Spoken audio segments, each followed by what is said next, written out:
All right, good afternoon, you guys. I hope y'all all had a wonderful weekend. We're going to continue building off of Friday's lesson and now identifying the different parts of the two-step equation. Now, before we go into today's lesson, the introduction of this topic last class, I did see a lot of lost and confused faces. However, I want you guys to know there's nothing to be worried about. We're all going to get through this together. We can do this. These are all just simple steps into a bigger thing.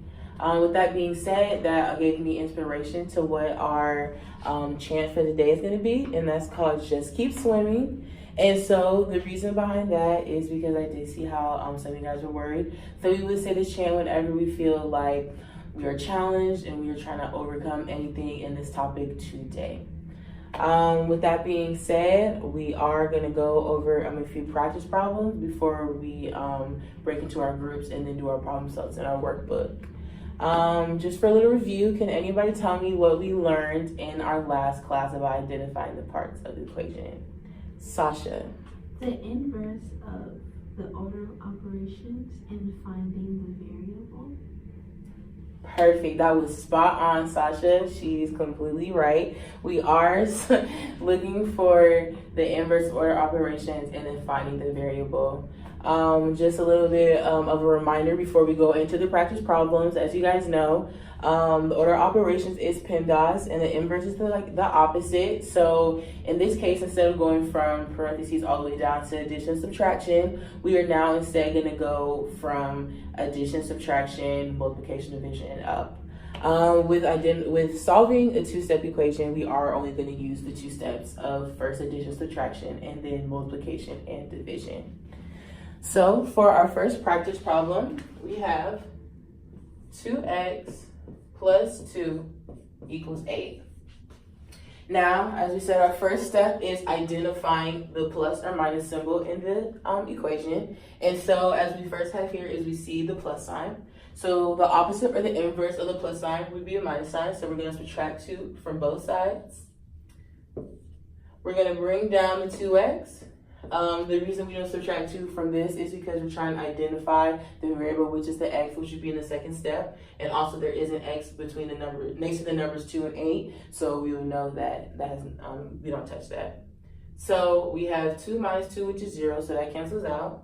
So we have 2x equals 8 minus 2, which gives you 6. So now we have 2x equals 6. All right, our second step in solving the problem is then just identifying the variable, which you want to get that by itself. So second step is either use of multiplication or division. So we're going to use division because we want to get rid of the 2 in front of the x. So the 2's cancel out. We have x by itself, and then 6 divided by 2 is 3. So x equals 3. I'm going to do another practice problem for you guys. I have 4x minus 7 equals 13. As you know, our first step in solving a two-step equation is finding the plus or minus sign in the equation, and we see that it is a minus. So we're going to do the opposite or the inverse, which is going to be a plus sign. So we're going to add 7 to both sides. All right, we're going to bring down the 4x. We know negative 7 plus 7 is 0, so those cancel out. And then we know 13 plus 7 is 20. All right, so now we're getting left with 4x equals 20. And so we're in the second step, which is then identifying just a variable. So we want to find x by itself. And also the second step is the use of multiplication or division. But because we were trying to just get x by itself, we're going to divide 4 over both sides. 4's cancel out. 20 divided by 4 gives you 5. So x would then equal 5. Simple enough. So we're now going to split up into our different groups and we're going to do our problem sets from our workbook.